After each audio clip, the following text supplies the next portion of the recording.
Sea of Red, it's time for another Fireside Chat, the official podcast of Flames fans. It's go time. Well, we're here post-trade deadline, and maybe a more eventful deadline than some people thought. Maybe a deadline that went in a different direction than some people thought. But I'm Dan, alongside Matt, here to recap it. Matt, before we get there, let's talk about the games this week, shall we? 2 before and 1 after? Well, I just want to say before we get into that, yes, thankfully, we actually made some proactive trades for like the first time ever. So, very excited about the deadline. And the GM acknowledged in his post-deadline media scrum, we are in a rebuild. It's the first time we've heard him use that word. Yay! No more rebiggle. That's right. Now we can call it what it is. Well, before we got to the deadline, the Flames played 2 games this week. The Dallas Stars came to town. That was not a good game, and beat the Flames 6-1. The Stars stayed hot to cruise past the Flames for their 10th win in a row. I'll let you give your thoughts on this one first. Well, sometimes, when you go up against a good team, things go bad. This is an example of that. The coach pretty much said in this one, the only guy that looked good was Cooley. Yeah. Not really much to say on that. Wolf was... some of the goals weren't his fault. It's just the quantity was kind of overwhelming, and the team just did not show up, really, until it was 6-1, and by that time the game's over. Have fun. Just count down the clock and get ready for the next one. An interesting note in this one, or at least I found it kind of interesting, is Dustin Cooley came in right after Wolf wearing all... Devin Cooley, that's right. I always get the two of them confused with their names. Cooley came in wearing all black pads to go with the Blasty uniforms. And then he wore those for his first part of that first period, the part that he was in for. And then at the break, he switched to white pads, his traditional pads. So I have no idea why he did that. If you couldn't see the puck, I mean, you should know as a goalie, you're not going to see the puck against black. It's kind of weird. And then you and I were at the Carolina game, and Dustin Wolf wore his white pads instead of his traditional Blasty pads. So I don't know if these guys are just deciding they don't like black pads anymore. Yeah, it's just kind of weird. Yep. It's like, we're done with that. I was at this down. No more Blasty, no more black pads. We're good. Yeah. That's yesterday. I've heard from some fairly credible Jersey sources that Blasty probably won't be back next year anyways. So maybe they're just shedding the Blasty look. But yeah, this was not a good game. This was even before the trades. This was even before the Weegar trade, and the Flames just looked outmatched. This looked like a top team versus a bottom team when you looked at it. And the Flames, I think, probably got themselves embarrassed in this one. Well, and on top of it, the sort of Damocles was kind of hanging over the team with the trade deadline, and the talk of Kadri might go, Coleman might go, Lomberg, Hanley, Hall. It's hard to get up for games when you don't know, if the next day you're not going to be in this city anymore, and the effort kind of showed on that one. And the next day, somebody wasn't in the city anymore. MacKenzie Weegar got moved, and the Calgary Flames' next game was against the Senators with no Weegar. This was a game where it was 1-1 going into the third. The Senators scored 3 in the third to defeat the Flames and push their point streak to 5 for a 4-1 Ottawa win. You were at this one. What were your thoughts here? I thought that Ottawa was not very good overall. They did outshoot the Flames 2-1. Calgary, once again, just kind of looked lost in general, but... Ottawa was not good and Calgary was not gooder? Yeah, Ottawa didn't really deserve, a ton of accolades in this one. Had they been playing any team besides Calgary, I think they would have walked away with the loss in this one, because they didn't really generate much of anything. Maybe not Vancouver. The goalies didn't really have too much difficulty with anything that they had to work with. And yeah, they did lose, but Ottawa didn't really like it wasn't like one of those where, like the Dallas game where like we got overwhelmed by Ottawa. Like it was like, oh, they're only very slightly better than we are. And yeah, it was not a good game by them or us. And I mean, and the score doesn't tell the whole story. I mean, Dylan Cousins in the third scored on the power play, and then there was 2 empty net goals. Yeah. Right? So not like Cooley let in 4 of these. Cooley really only let in 2 of them. No, and like he had a really good performance. Like I think he made like 33 saves or something like that. And, not much you can do when, like your team has like, I think it was like 16 or 18 shots. And, Calgary had 20 shots total. Yeah. Like we were not very good. No. We played Ottawa for both of our games against them this season, and Ottawa's won the season series 2-0. The last time we played them, it was 4-3 on October 30th for Ottawa, and now in Calgary, a 4-1 loss for the Flames. So losing that series this year, but that's okay. I think there was probably some... I want to say maybe some concern in the dressing room after having just lost Weegar. And like you said, knowing the deadline was imminent and who else might go. And just the way this team was playing, I felt like they probably had their minds elsewhere. Yeah. Well, and you look at the team itself, like, frankly, like outside of Nazem Kadri, like this team doesn't really have any offensive weapons that are consistently present, and now they don't even have that offensive weapon. No, and like I was saying to you when we were at the Carolina game that like this might actually be the least talented team that the Calgary Flames have ever actually iced, because like even when the Flames were bad in the 90s, they still had guys like Theo Fleury and Iginla, and when they moved on from Iginla, they still had guys like Mark Giordano. And then Monahan and Gaudreau coming up, and like this team doesn't really have anything of anything right at the moment.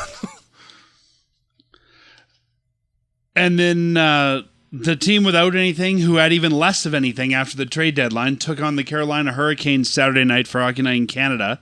The Hurricanes coming in as one of the best teams, and the Flames, of course, one of the worst, especially after all the changes to their... the Hurricanes in their previous 21 were 18-2-1 heading into the game. So, like they basically have been murdering everybody. And for Calgary, no depth, no talent, no problem.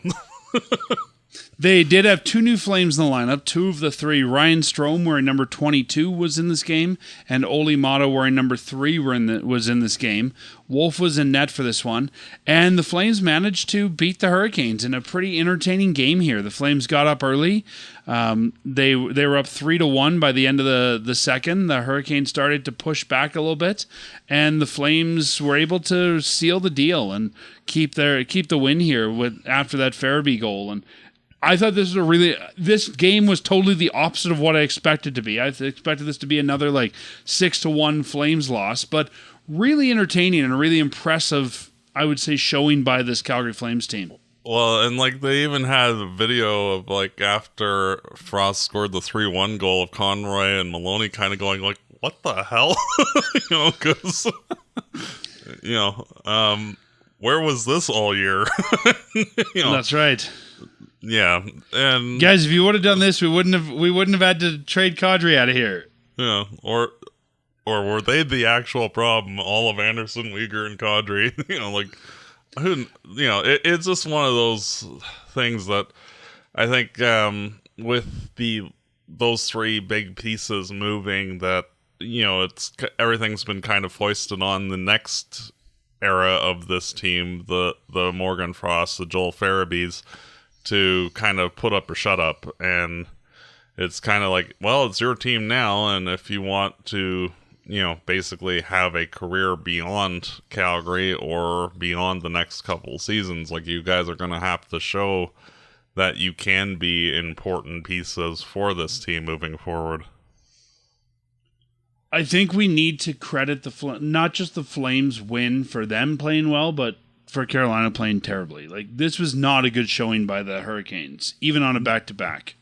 No, like, for the first two periods, other than the first goal 44 seconds in, like, the Hurricanes looked dead until the third period, and, like, it's not really surprising that the Canes got 3 goals in the third period, but, it was too little too late. Yeah, it sure was. And the goaltender here, Bussy, I didn't think he looked all that great in this one. Which is amazing considering his record is like 29-4-1 now. Basically he had a personal 9-game winning streak heading into this one, and we put a 5 spot on him, so there you go. Yeah, and with that, the streak continues to 51 games where the Flames have scored 4 or more, and they get a win. So that is an NHL record. You mentioned that when the Flames got. You mentioned that to me during the game early, and then we got to the 4, and Carolina started to push back, and you're like, I think I might have jinxed it. Yeah, but they held on and kept that streak alive. They did. So good for them. And the streak continues. So after those 3 games now, the Flames are 62 games into their 82-game season. They have 20 games remaining. Right now they have 20 wins, 30 losses, 7 overtime losses for 57 points. They are tied with St. Louis at 57 for the 29th spot in the league. St. Louis has the 28th spot, Calgary 29. The teams below them, Chicago at 56, New York at 56, Vancouver at 46. Nobody's going to beat Vancouver for that last spot at this point. No, and realistically, with the Flames having a more impactful trade deadline in terms of what got shipped out versus the other 3 teams that are our compatriots at the bottom, we should drift to the bottom over the last 20 games, but unless they keep playing like they did against Carolina. Yeah, exactly. In which case, welcome to the playoffs. What? I saw somebody on Twitter today being like, "Hey, what would it take for the Flames to get to the playoffs?" Like, no, this year, no. We're done with that thought. That would be absolutely hilarious. But yeah, they'd have to literally. The Flames are only the Flames are only 10 points out. They would literally have to win every game, I think, between now and the end. I think you would need to get at least a point in every game for the next 20. Yeah, because the most that they can get right now is 97. And, while our division is kind of terrible, you're going to need at least, 92 or 93 to get in. So, you basically have to be letter perfect for the remaining 20 games, in which case... Watch out, everybody! Here comes Calgary. What? Which is not going to happen. No, be absolutely hilarious. What did happen? It would, but at the same time, you're going to get just blown out. Oh yeah, of course. Hi Colorado, bye Colorado. Even if you guys found a way to get in, it would be 4 and out or 5 and out. Well, we do play Colorado 3 times, so we'd have experience beating them if we got in. That's true. Yeah, you'd have to beat your way in there. I think we have a couple other playoff teams coming. Well, we do. We have some Eastern. We have the Islanders this week, so yeah, who knows? But let's not bank on it, Matt. No. So post-trade deadline now, the Flames had a busy week. The first time in his post-trade deadline press conference that we heard someone from management, and it was GM Craig Conroy, use that word rebuild to describe what the Flames are doing. Let's go back to earlier in the week, March 4th, when the Flames made the MacKenzie Weegar trade, and we'll move forward from there talking about these deals. In what was maybe a surprising deal, the Flames did a deal with the Mammoth to send MacKenzie Weegar to the Mammoth, the Utah Mammoth, in exchange for Olli Määttä, Jonathan Castagna, a 2026 second-round pick from New York, a 2026 second-round pick from Ottawa, and a 2026 second-round pick from Utah. So the New York one will be very valuable. But let's recap the piece the Flames get back. Olli Määttä is a 31-year-old defenseman. He's on year 1 of a 3-year deal, a $3.5 million cap hit. an older player they're bringing in, but I would say a guy very much like White Cloud who can anchor your blue line. And then Castagna is a 20-year-old unsigned prospect drafted in 20... Let me find his exact draft year here. He was drafted in... what year was he drafted? He was... why can I not see this on his page? Was he undrafted? Castagna, round 3, number 70 overall in 2023 by the Arizona Coyotes at the time. And he plays at Cornell University right now. So he's unsigned, young player. He is a big guy, born in Toronto. He's 20 years old, 6'2", 200 pounds. So a big centerman, shoots left, a guy the Flames are, I think, hoping to get something out of. But overall, Matt, thoughts on this deal? Well, Castagna, or Chestnut for those who speak Italian, he is a very quick two-way center, and with that size, like with most of the players that the Flames have acquired in various trades, speed and size seems to be winning the day. Overall, this trade to me was extremely important for what this team needed. And, looking ahead to future years, moving both Weegar and Kadri, which we'll get to in a minute, those are the two players that have both term and money on their deals, and that gives us flexibility 2, 3, 4 seasons from now, where the only notable contract remaining is Huberdeau's, and that might be one of those LTIR situations. And the Flames are basically setting themselves up for the future, so that way, insert name of, top end draft pick this year, when his entry level deal is done, assuming all goes to plan, that player can be signed to a $10 million deal or whatever makes sense at the time, and not have to worry about legacy cap hits from players that are on the downside of their career. And getting 3 second-round picks that are all in the top 45-ish. Let's be honest, that huge. New York pick is pretty much a first. Yeah, it'll be 34th or 35th.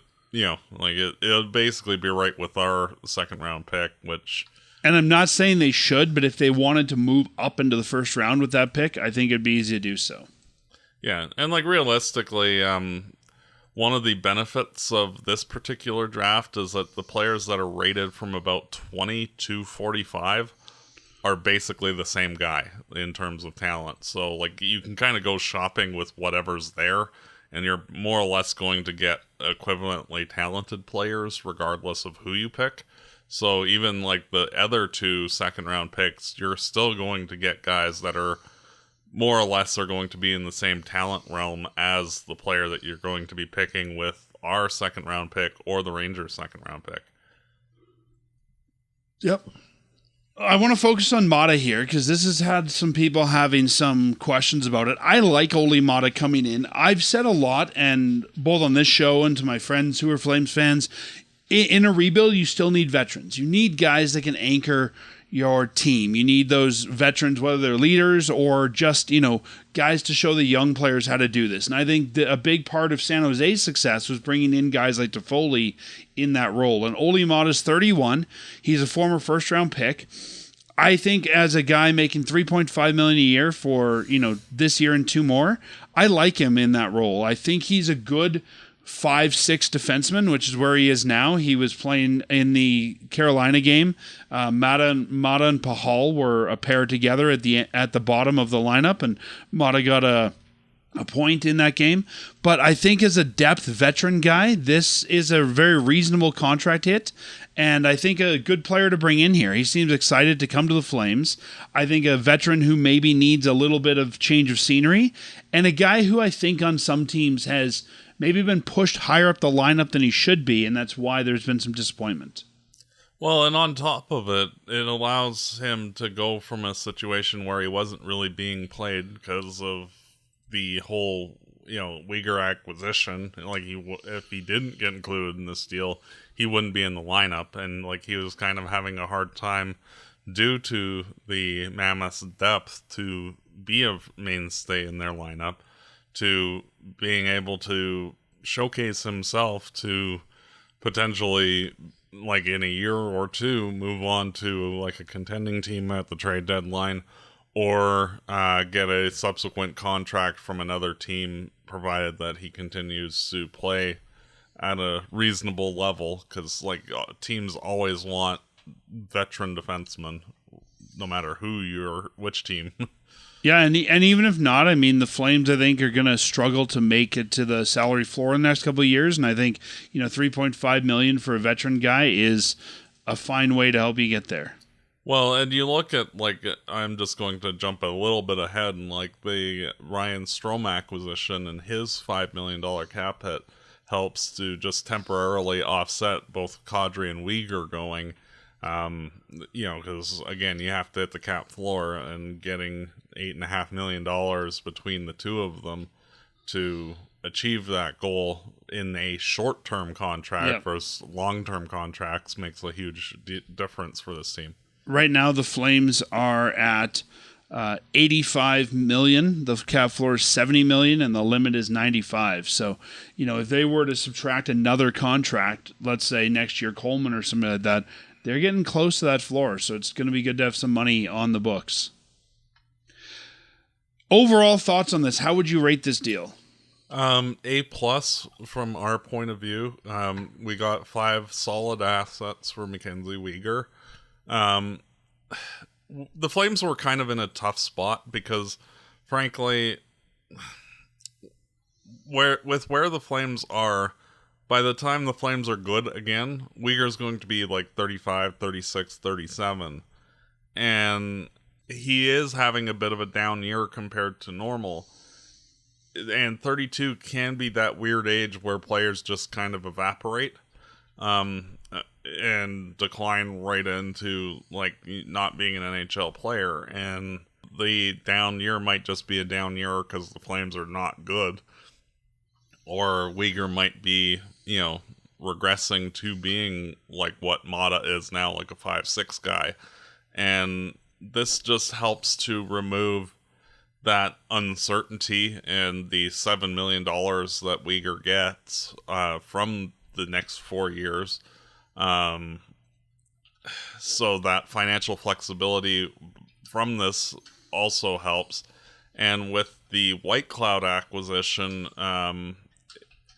the Flames have a lot of redundancies in the organization in terms of offensive defensemen. You look at Brustevich, you look at Perek, you look at Muse. Like, all three of those guys are basically the same types of players that Anderson and Weegar are. And so if Anderson and Weegar are here, those guys are not going to get the reps on the power play that they need to in order to take that next step to being full-time NHLers. And we saw in the Carolina game that Zane Perek probably played his best game of his career, because he got the opportunity to just, I'm the guy on the power play now, and it's my job, and I'm going for it. And not having to worry about, like, oh, I only get the second power play in, like, the last 30 seconds of a power play, and still having to be tentative. Like, he could just assert himself in the game, and I thought Perek played really well. And, between all of that, it helps. And then on top of it, you're getting 3 really good second-round draft picks, which can either be used in trades, or you can get, 5 dynamos, between, and I would not be surprised if the Flames don't make all those picks. Like, those picks are going to be very valuable, and I think one of them I could see being converted into a player before the draft. Well, and on top of it, like, the Flames, like, they have 2 primary needs still organizationally. Like, for wingers, they're basically set. Like, they don't really need any more, but In the center ice position, like, yes, we've acquired a handful. We have Cole Reshny, who we drafted previously. But, like, for the center ice position, like, the Flames are still kind of threadbare. And this particular draft is very defense heavy. Like, the last time there was a good defense draft like this one was 2008. And, so, like, if the Flames wanted to kind of restock the cupboard in terms of, like, if you promote Parekh and Brustevich, like, realistically, the Flames' defense prospect pool is kind of empty as well.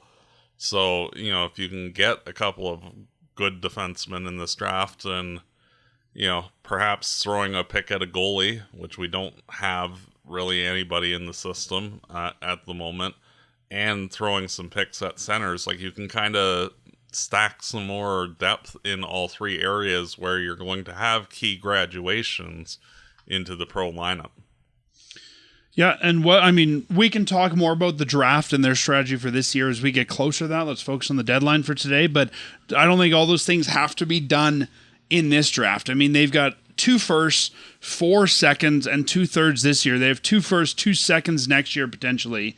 2 firsts, 2 seconds the year after. Like, they have the time to build those pieces. Oh, for sure. It's just, it gives the Flames a ton of options, though, and that is one of the big reasons why acquiring so many draft picks is huge. And, like, having 8 picks in the top 65 this year is going to be a huge boon for this team because, if there is a good young player that's, kind of on the outs with another team, like, the Flames could capitalize on that. Gives you the currency to go get them. Like the Frost Farabee deal, like, that also might be a situation where, like, a team is trying to shed some cap for next year.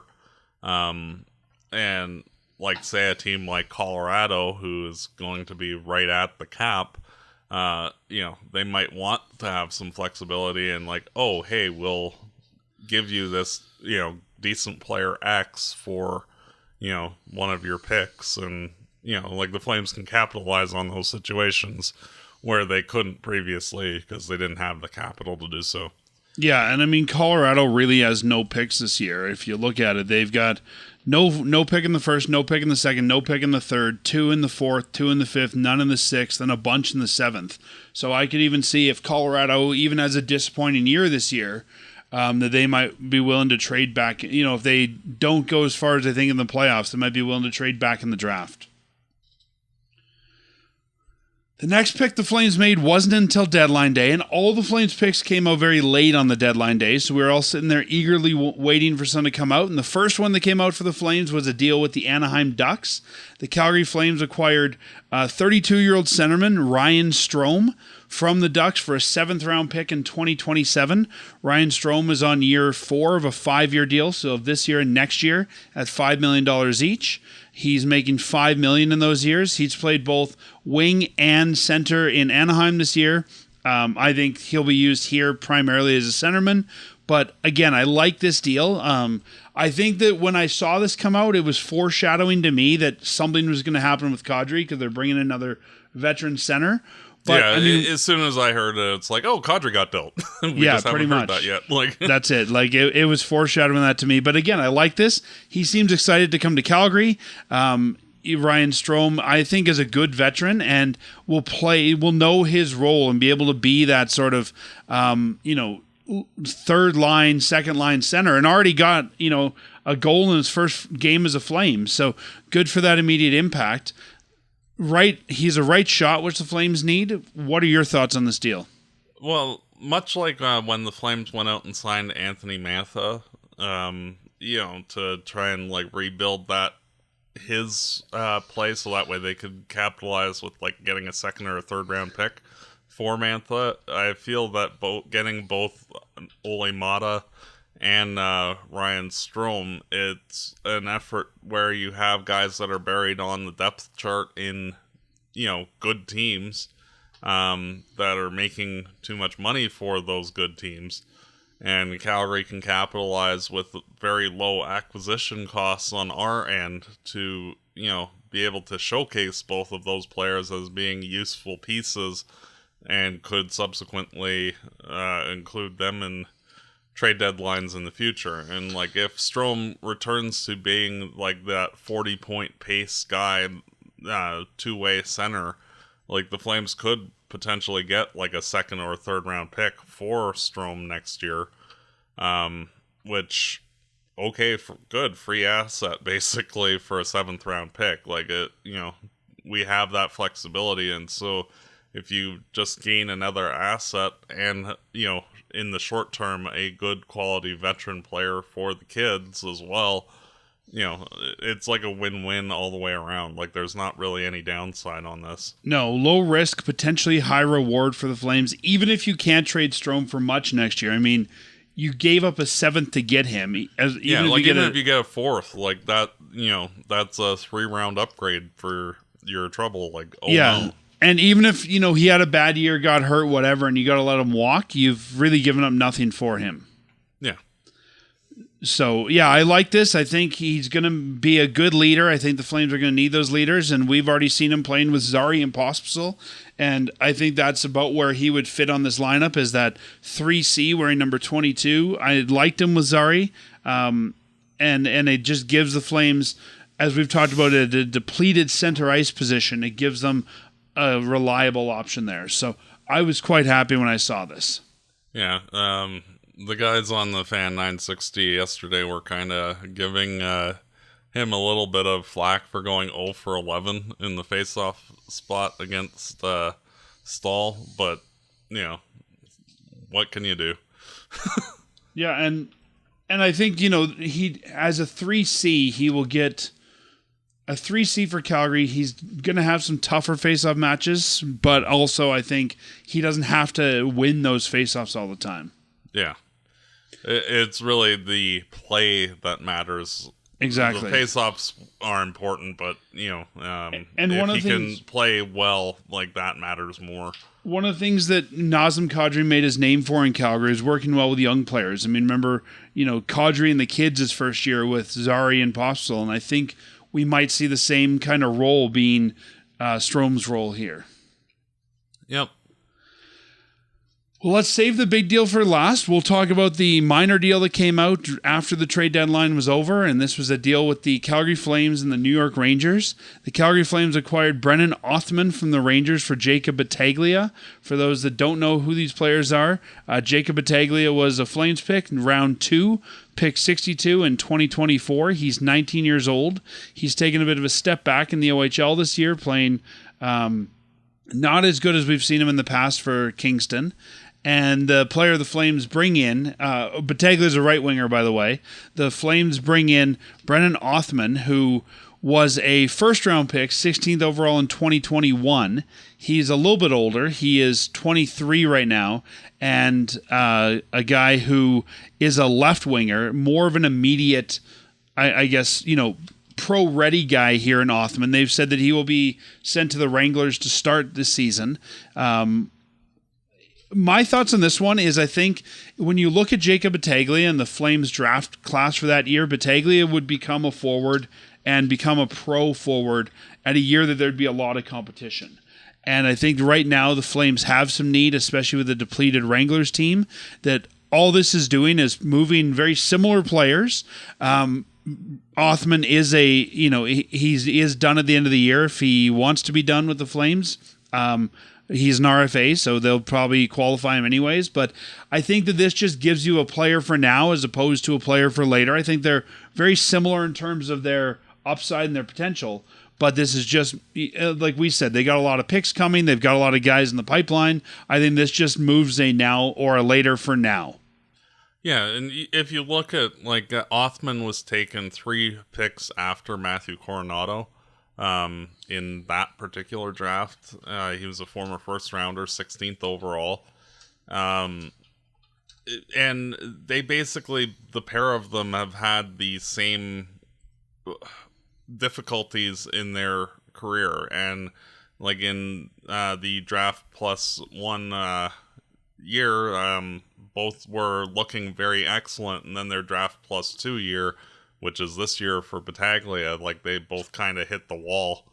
And Othman has kind of struggled to find that next gear, and usually players that do hit that wall tend to not have the higher end skill that they were showing up until that point. So the Flames cashing out one of those assets that, you know, like, for all intents and purposes, like, you can kind of move Battaglia into kind of the bust territory, and he has to work to overcome that. And Othman, like, will he be a mainstay in the NHL? Probably not. But at least, like, this team, he fits more of the same age mold as guys like Beecher, etc., to be like that, you know, in the meantime until, you know, like, the Flames' next, like, 8 draft picks from this year are ready for the NHL. Yeah, I can see him being some serviceable bodies. I can see him being the Dryden Hunt type role where he'll be a wrangler and then called up when they need a forward body.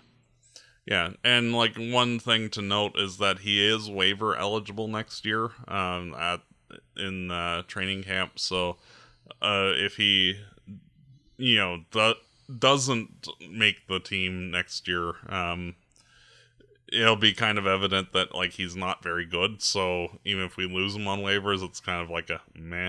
That's a good point. Yeah.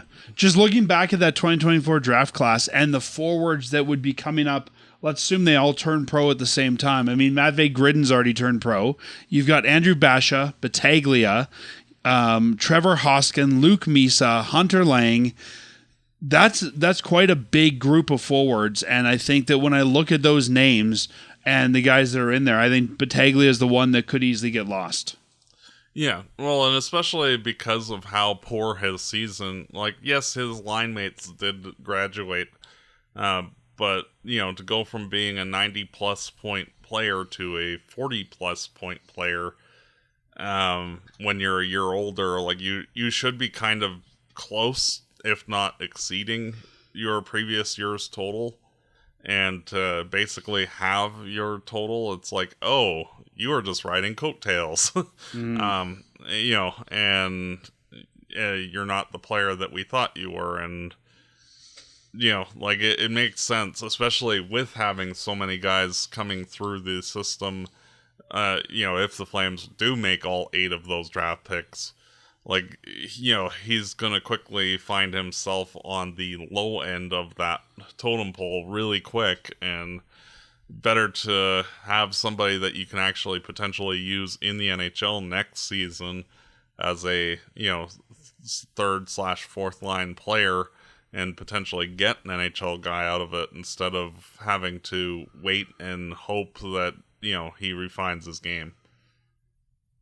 Yeah, no, I think you're right. And Othman, I think, is a guy that, like, you know, you said the Beecher type role. I think this is a guy that, if not on the Wranglers next year because of the waiver eligibility, will probably end up being your 13th forward just because you want him there. But no harm, yeah, and one thing to note is that Othman being big and fast, and he also has some meanness in his game. And definitely more willing to mix it up, which that's not really in Battaglia's game either. So, you know, just for is this player suited to play a 3rd/4th line role? Othman very much is, versus Battaglia. One thing I can kind of more of a top 6 or bust type guy. One thing I can honestly see happen here, and I still think Pospisil might be the odd man out, but I can see Klapka moving off the bottom line into a top 6 next year, and then Othman taking his spot with Lomberg and Beecher or whoever that center is. Yep, I agree. So yeah, I think he fits in well there. But he will be starting with the Wranglers wearing number 28 because the Wranglers need some reinforcements right now. Let's get to the main event, shall we, Matt? The big trade of the deadline for not just the Flames, but I'd say the whole day. Do you think that's fair to say? Yeah, he was definitely the biggest and best piece moved by any team. The Colorado Avalanche acquired Nazem Kadri, 20% of his salary retained, and a 2027 4th-round pick from the Flames for Victor Olofsson, Maximilian Curran, a conditional 2028 first rounder, and a conditional 2027 first rounder. So, 2027 second rounder. So let's talk about what this means. 20% of Kadri's deal is $1.4 million, and Kadri's in year 4 of 7, so he'll be holding $1.4 million for the next 3 years. No big deal there. Victor Olofsson coming back is on the last year of he's on year 1 of 1, so he's expiring at the end of the year. He may decide not to come back to the Flames, or they may not want him back, but his cap hit's $1.5 million. And then let me read the conditions on these trades or on these picks, and then I'll throw it to you for your thoughts. The 2027 second round pick is the better of Colorado or Minnesota's 2027 second rounders, which is kind of interesting because that means that Colorado can't trade those 2 picks theoretically without a subsequent thing saying you get the worst of the 2. Yeah, exactly. Like they could trade it once you know what the worst one is, but you couldn't really do that before that. Or bring in another pick from another team. And then the first rounder, this is almost as confusing as the Monahan first rounder, but let's go through this. If Colorado's 2027 first round pick, which is top 10 protected, which is kind of weird because they're not going to be in the top 10, goes to Toronto, then Calgary acquires a 2028 first round pick, top 10 protected, slides to 2029. If the 2027 first round pick is top 10 and the 2028 first slides to Toronto, then Calgary receives a 2029 first round pick unconditionally. Yeah. And similarly, the 28 pick, if for whatever reason the Avalanche are in the top 10, that draft pick also slides to 2029 as well. So, it's not quite as, much of a journey as the Monahan thing, but, it is fitting, because we did trade Monahan to make room for Kadri, so we have to have a sequel to the textbook of conditions. So, I mean, really, if you look at this, and this is the way I'm looking at it, is the Flames gave up a first rounder in the Monahan deal to be able to bring Kadri in. So they gave up a first rounder. They got a first rounder back plus more. You're really, if you look at the acquisition cost, you are gaining even just on that piece. Yeah, like getting a second in Curran and 3.5 years of excellent play by Nazem is very good compensation for moving Monahan. And, if Olofsson stays, which, to be fair, he's going to basically be the first line left winger if he, sticks, because, frankly, Calgary is not really have anybody else, so... If I was Olofsson, I'd probably want to go to UFA, see what's out there, and then call Conroy if I can't get a deal.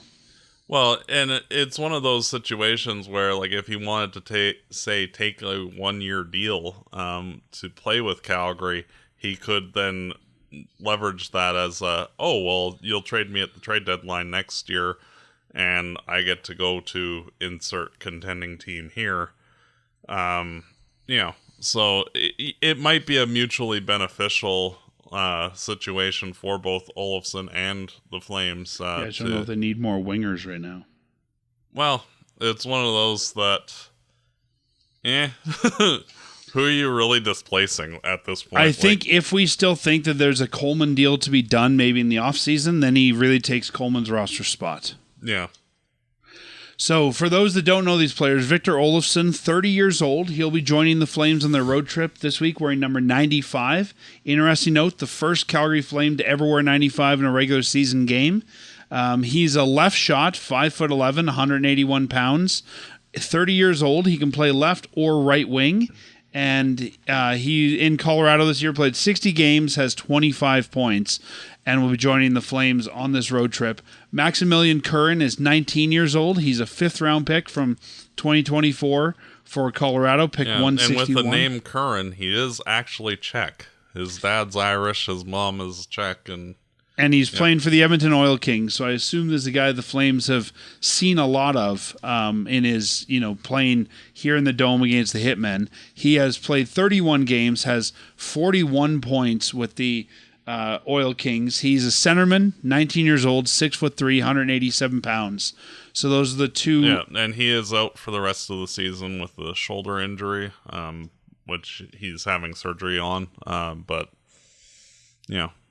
better to get that taken care of now and be ready for next season. And then the fact the Flames are retaining $1.4 million on this, I have no problem with that. Like, that's less than you're paying Lomberg to play hockey for you. That's not going to amount to anything now, and that's not going to amount to anything by the end of this contract. I don't see a scenario, Matt, maybe you do, but I don't see a scenario where by the end of 2028, 2029, the Calgary Flames say, geez, we need to add one more piece, and $1.4 million is the difference between us making the cup and not.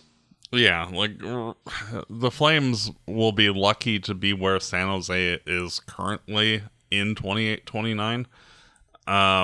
So, yeah, like, we're gonna not be very good for a while. So, like, the $1.4 million is kind of a who cares, in terms of what our needs are going to be.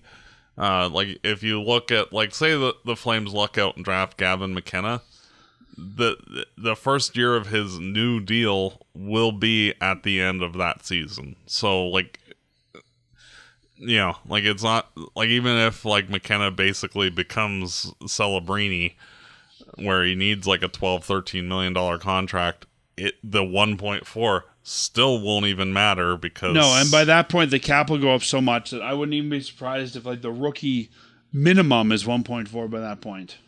True. Right? So, yeah, that's... that. If they retained 50%, I might have been a little bit more skeptical, but 1.4 is nothing. Yeah. You know, I mean, yeah, that's going to be nothing for this team. So if that's what it took to, say, get the first or the second, I'm totally okay to do that. If that's what it took to get Curran thrown in, I'm okay to do that. I like this deal for the Flames. It's more than I thought they were going to get for Kadri personally.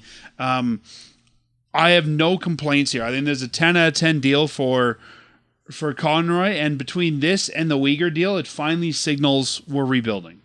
Yeah. What are your thoughts on this one overall? And think of it, it's 1/3 of a Trent Frederick. That's true. God, that's a bad contract by them. But anyhow, anytime you can make fun of the Oilers, it's a good time. What do you think of this one, Matt?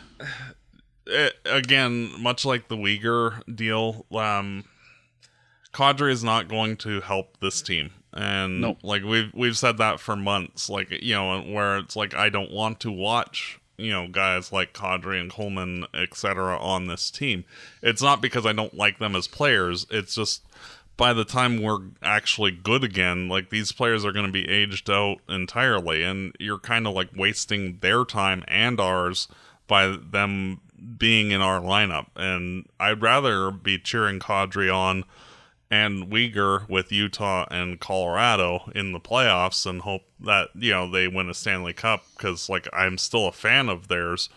You know, it's just one of those where it just makes more sense for both where we're at and where they're at for them to be on another team. And it sucks, but, you know, the Flames for once actually did the right thing, both for themselves and for the player, and were proactive. Be honest, Kadri's 35 years old. Like, at that age, you could get injured at any time and your value goes to zero. I think the Flames got out of this asset at just the right time. Yeah, and, like, if, you know, say Kadri gets a Huberdeau type injury, like, they can easily LTIR that contract. But, you know, Calgary, it is very much more important for this team to not have that player in the organization. And it sucks because, you know, I like Kadri. I was a fan of his before he came here. But it one of the things that most Canadian teams have a hard time with is rebuilding properly. And, you know, because they're always trying to take that shortcut due to the pressure from the fan base. And, like, we've not really seen any of the Canadian teams ever actually just rebuild properly. And this is the first time I can think of where a team actually is doing the right things by going and getting a ton of draft picks, you know, adding some veteran assets that can be converted into future draft picks, and trust the process. And like, you're seeing a team who hoarded draft picks like Chicago did, like Arizona did, and like the Coyotes / Mammoth are looking like on the cusp of being a very good team again. And like they had like 45 picks in like 3 drafts a couple years ago, and like they're starting to come out of it. And like, I think the Flames are at 41 now in the same time frame. And it's one of those things where I am as hopeful as I've ever been with this team that they're doing things correctly and being patient and opportunistic and doing things that need to be done, and clearing out future cap hits with Weegar and Kadri. Like getting rid of $14 million committed for the next 3 to 4 years is a big deal. And while the guys coming in are making like 10 between them, all of their deals are done presently instead of over the next span. So it just gives the team all sorts of options. And Calgary also needs to spend money in free agency just to hit the cap floor and all of that. And that, like the Flames can go and bid on like the Tyler Toffoli type guy for next year. And I don't even know if they're there yet. Like, I don't know the Tyler Toffoli type guy wants to come here yet. I think that's 2-3 years down the road. Yeah, but I think it just gives the Flames the flexibility to do that, though. Yeah, I think you'll see if and I don't know that they have to go out and do the free agent work I thought they would have before this week. I think if they keep Strome, if they were to keep Olofsson, if they keep Olli Määttä, like, I think they've done some of that work now already. But I think that you'll probably find those guys who were on a down year want a 1-year deal that are maybe just here for the show me deal, and that's maybe where they would go. But overall, I think this deadline, like you said, puts them squarely in the rebuilding camp and shows what they're doing and that they're on that path and they're willing to do it. My big question to you, were you surprised Blake Coleman didn't get done? No. Only because of the retention spot being taken by Kadri. I felt that was vastly more important to get done today. Coleman, like his quality of player, like whether you trade him yesterday or at the draft or next trade deadline, you're still going to get the same amount for him. And frankly, as this team is transitioning into the next phase, having that leadership still in the organization isn't a bad thing. Where you can, like after another calendar year, like the team could trade Coleman at the deadline, and you'll have new guys stepping into those leadership roles between now and then. And like you're still going to get like either the late first or a second and a good prospect for Coleman that you would have yesterday. Just the flexibility of, hey, we can actually retain spots on 2 people next year instead of not. Yeah, I think that's totally it. And I mean, Coleman will have he's going to have 1 more year, so he'll be coming into his last year next year, which I think is more attractive for a lot of teams, especially now that you can't use a broker for salary. I could see a Coleman deal get done in the offseason. I could see it being teams who lost out on their favorite UFA saying, hey, we know what we've got in Coleman. Let's go after him. I could also see him being here till the deadline. And I have no problem with Blake Coleman being here. I think that you got the 2 guys. I think Kadri really needed to be done. I'm a little surprised Weegar got done. I didn't expect that to be a deadline move. I think Coleman adds a lot to the lineup and can work really well with the young guys. And we saw him and Backlund split up last game, but I think that there's still value for Blake Coleman in this lineup. Oh, for sure. And much like getting Strome, like having those few leaders here and there throughout the lineup to teach guys like even the Frosts and Farabys on how to be that leader or the Zaris, etc., to take that next step. Like, having those teachers in the lineup helps. Yeah, well, talking about leaders, just a quick note here. Now the Flames have lost so much of what they came into this year as their leadership core. We saw last night during the Carolina game, Farabee was wearing an A at home, and it's announced Whitecloud will be wearing that on the road. So bringing some new leaders up into that, upper echelon of leadership, if you will, and the guys that are wearing the letter on their jersey and seeing how guys like Farabee will fare with that, I think is a great idea. Yeah. Let's rate the deadline for the Flames from 1 to 10. And you could look at this from, the deals that got done, maybe deals that didn't get done that you thought could have got done. I'll start first. I think this was a 10 out of 10 for the Flames. I think they did everything they had to do. They didn't do everything maybe they could have done. We talked about they could have moved Lomberg. I didn't see the value in that. They could have probably found a way to get Coleman out of here if they just wanted to get him out of here. I think the Flames did what they needed to do and got the value that they needed for every player. I'm honestly impressed by some of the value they got, like 7th for Strome, what they got for Kadri. I think that the Flames did the deals that made sense at the deadline. And as my confidence in Craig Conroy is through the roof. I've always thought he was the right guy at the right time, but I think he has now shown us, both through his actions and his words, we're rebuilding. I'm ready to do that. And he set us up for a great spot for that. So I'll give this deadline a 10 out of 10 for the Flames. Yeah, and I'm going to do a little bit better and say it's a 12 out of 10 because the Flames, up until this point, have basically been kind of reactive, where it's just the veterans that are basically ready for free agency, or in Markstrom's case, who was the only one with term left, they had an immediate replacement ready for him.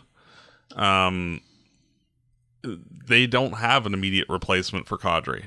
They don't really have an immediate replacement for Weegar or Anderson. Like, both Brasevich and Prek are close to being that, but like they're not ready to be like the top guys yet.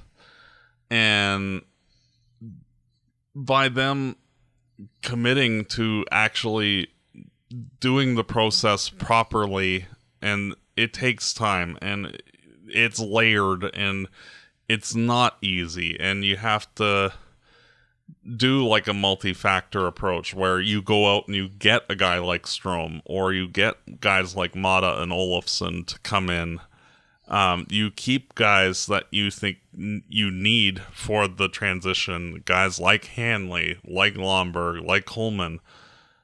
Doesn't mean that you can't trade them in the offseason or next year, but it's one of those that, seeing the Flames actually for once commit to actually being bad instead of always being in the mushy middle, where like basically ever since I've been a Flames fan, like the Flames have never bottomed out. And like I even said that in the game yesterday, like even when they were bad in the 90s, they had Fleury, they had Iginla, they had Valbury, they had Giordano, they had Monahan, Gaudreau. Like they didn't truly just be bad. They've been chasing the cup 1 year at a time. Yeah. And, for them to actually change the approach and realize that if they actually want to hit that summit of being the Colorados, the Floridas, the Bostons, the Chicagos, the LAs over the last 15 years, that you have to just embrace being absolutely terrible in order to facilitate that. And you have to be patient and let those draft picks that you make develop, and embrace that, like, yeah, you're gonna be beating the crap out of every game pretty much, and are going to be one of the 3 worst teams in the NHL heading into the season, and be okay with that. And like next year, like if you look at the organizational talent, like this team is going to be a bottom 3 team, and that's okay. And the only way you get good is by being really, really bad. And I think, one of the things we don't talk about here is just the roster spots these moves open up. Like now, Frost is going to be a number 2 center. Can he do that? That's going to give him a chance to try something that he hasn't. I think Kuznetsov will be higher up the lineup now. Well, and with Kuznetsov, he doesn't have the same protection. He got to play shotgun with Weegar. Mm-hmm. Now he's kind of, okay, buddy, you're now being relied on as being that. And last night he was with Parekh, and are you going to look as good if you're the guy that has to anchor Parekh? So, and that's an important step in his career too. Can he be that good shutdown defense partner for insert player here? Yeah, I think Gridden is going to get a lot more play time now, and I really think that we're really going to see what some of these players are. A guy like Gridden, a guy like maybe Othman, even someone like Rory Cairns when he's back from his injury will get a shot, and we will quickly find out if they are NHL ready or not, and if not, we'll move on. Yeah. Well, and you see guys that are getting a little long in the tooth in the organization, like Stromgren. I'm expecting that he'll get recalled at some point as well, just to see if there's anything there. And there's not really any downside right now. No. You're kind of hitting rock bottom, but it's giving you the opportunity to let players grow into being the next guys, the next Gaudreau, the next Monahan, the next Tkachuk, the next Bennett, the next Iginla. Or not. Not. And that's fine too. Yeah, because if they don't, then okay, you're going to continue to be bad. And guess what? You get another top draft pick the next year. And eventually, it might take a bit, but you will turn the boat around. And, not every rebuild is a Buffalo situation. And I think that was mostly mismanagement more than anything. Color me shocked. But, you look at basically all of the elite teams over the last, there were periods where they were terrible. And, Drew Doughty for LA, he was a second overall pick. Victor Hedman was a second overall pick. When the Lightning had Stamkos, he was a first overall pick. Heiskanen, third overall pick. Makar, fourth overall pick.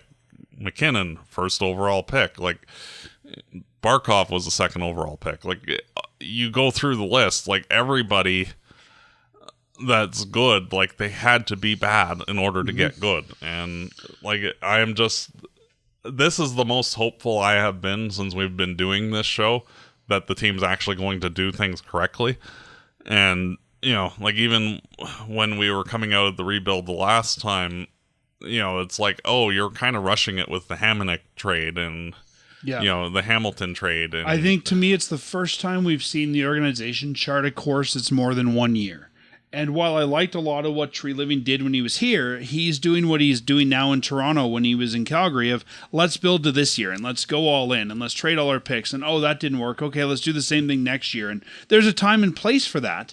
But I couldn't tell you 5 years ago what the Flames' long-term future was. They were, sort of that, well, every year we're going to try and make the cup. Oh, we didn't. Okay, let's try again. And for the first time, I feel like I know where this team's going.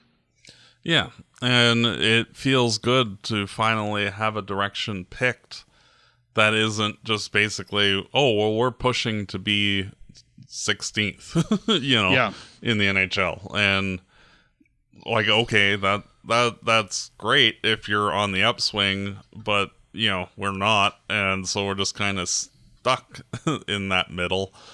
And, I am now actually hopeful for this team's future because of the fact that not only are we basically unencumbered by bad contracts over the long term, we're swimming in draft capital and prospects, and now it's just a matter of filtering the best of the best, letting the cream rise to the top and go for it. And it will be ugly at times. There will be games where we just get skunked, like the Dallas game, and those will happen probably once a week. next year and to close out this year. And that's okay. Because, the only way that you get those, the McDavids, the Crosbys, the McKinnons, the Makars is to be absolute dog crap. And, just the nature of the beast. It's time. Yeah. And, I want to be able to cheer for, the next star player in the NHL and have that player play for us. And, I agree. It would be wonderful to have, something to actually look forward to and actual game breakers that are, as much as Gaudreau was an awesome player, not a guy that's 5'6" that, one good hit and all right, you're worried about him 5'7", we're drafting him this year. Yeah. Not worried about the guy getting murdered if he actually gets hit. And, it's one of those things where, this team, if you can get that next star player that, it'll be hopeful to actually cheer for, especially with the new building, being able to have a team where, you might actually win an actual Stanley Cup instead of, well, we're kind of there in the playoffs and, just mincemeat for whomever's actually good. Talking about some of the rough games for the rest of the season, why don't we look ahead to what's coming up, shall we?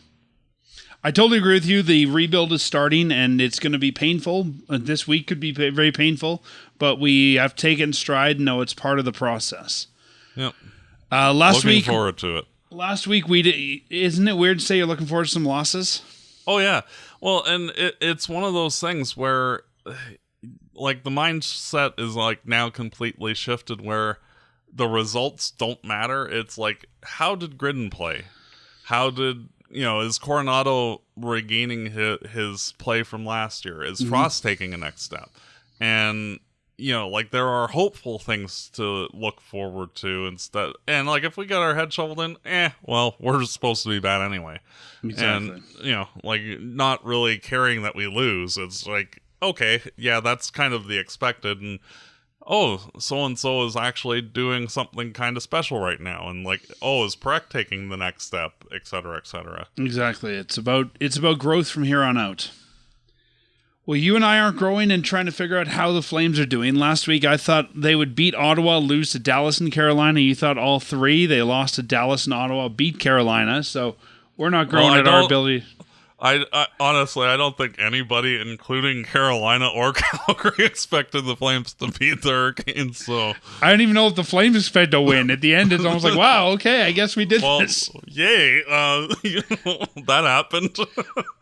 It was an interesting result. But this week the Flames are on the road. They have 4 games on the road, all 5 p.m. start times. So a very early week for Flames fans. You'll have to hurry home from work.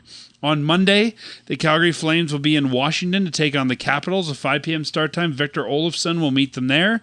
Then they go with a back-to-back against the New York Rangers on Tuesday, another 5 p.m. start time. Thursday, they have the Devils, again 5 p.m. in New Jersey. And Saturday, they're taking on the New York Islanders. Hockey Night in Canada, 5 p.m. start time. So 4 games on the road, an Eastern swing. What are you expecting here, Matt? Realistically, they should be able to beat the Rangers. I was going to say, the Rangers should be the win here, right? Yeah. New Jersey's actually played better recently, and we don't really have a chance against the other two. So I'll say that they win the 2 in the middle and lose the, bookend with losses. Wow, the last time you predicted a win was January 18th. Well, hey, you and that Carolina, was also New Jersey. You thought they'd beat New Jersey in that week as well. Yeah, well. Before that, it was December 29th you thought we'd get a win. So these are scarce for you. I know. Well, you just finished talking about how this team's going to lose a bunch of games, and now you're thinking they're going to go 500. Yeah, well, the Carolina game has thrown everything out of whack. That really messed you up, didn't it? Yep. Wow. Okay. I have to go New York Rangers for the win. That's one. Even though you're bad, you should be able to beat the Rangers. I have a feeling that you may see the Island, or you may see the Washington Capitals without John Carlson take a bit of a step back, even just mentally, of losing a big piece. Does that mean we can beat them? I don't know. That's what I'm trying to figure out in my mind. I'm going to go a little bit differently than you. I think that they're going to lose to New Jersey because I think that New Jersey is going to put Markstrom in and beat the Flames. I think you might see a similar scenario you saw with the Carolina with the Islanders. I think they might come in underestimating the Flames, maybe playing a backup, and the Flames take advantage of that. So I'm going to say the Flames beat both New York teams, NYR and NYI, and that they lose to New Jersey and Washington. Nope. Kind of a weird road trip, though. Like you think, okay, you're doing Washington, then New York, then going to New Jersey, then coming back to New York. You think it would be like New York, and then go out of New Jersey. But what do I know about scheduling? Yeah. Well, thankfully, all of them are basically in the same spot. You don't for the other 3 games, like you don't really even need. It's an easy drive. It's an easy travel trip for sure. Yeah, like you don't even need to leave your hotel. Like you can just stay and just drive down to Jersey. Yeah, they usually, I think, stay in Manhattan, and then they just take a bus to the other locations. And just for the sake of completeness, we won't talk about the game now, but this is part of a larger 5-game road swing that will end on Tuesday with the Flames in Detroit. So that'll be the last part of that road swing. But I'm excited to see, for all the reasons you mentioned, what we get out of the Flames this week. If this team, I think that they thought they had something to prove against Carolina, and maybe we can still do this without some of our stars, and I'm curious to see if that will continue. Where would you play Cooley this week? Probably the New Jersey or New York Islanders game. I mean, you've got a back-to-back. The Rangers are back-to-back with Washington, so you think you give Wolf both of those? Depends on how Wolfie does against the Capitals. I figure that Wolf gets the start after beating the Hurricanes, and yeah. I think Wolf gets started against Washington. I think you'll probably put Cooley in for New York, and then I think you probably split the other two. I think we're going to get to a point, Matt, and you correct me if you think I'm wrong here, where we're almost going to have to go 50-50 with our goalies. Yeah, I wouldn't be surprised. And there's. With the way Cooley's playing, I think you want to reward that as well. So I think you'll probably see Wolf in Washington. I think you'll see Cooley in New York Rangers. I think you'll see Wolf probably. I think there's something to be said about putting Wolf in against Markstrom, and then, or you could go Cooley there if you don't want Cooley to take on the play. Actually, I think it makes sense to put Cooley in against the Devils, and then let Wolf take on the playoff team. Yeah. But I also think we're going to start seeing a lot more backups in against us as well. Oh, for sure. So that wraps up our trade deadline 2026, and we'll see how this week goes. And Matt, I'll talk to you next week. And as always, go Flames go. Fireside Chat is hosted by Dan Stevenson, co-hosted by Matt DeBorg. This episode produced and edited by Peter Marino. Fireside Chat is licensed under Creative Commons license. For full license details, visit firesidechat.ca.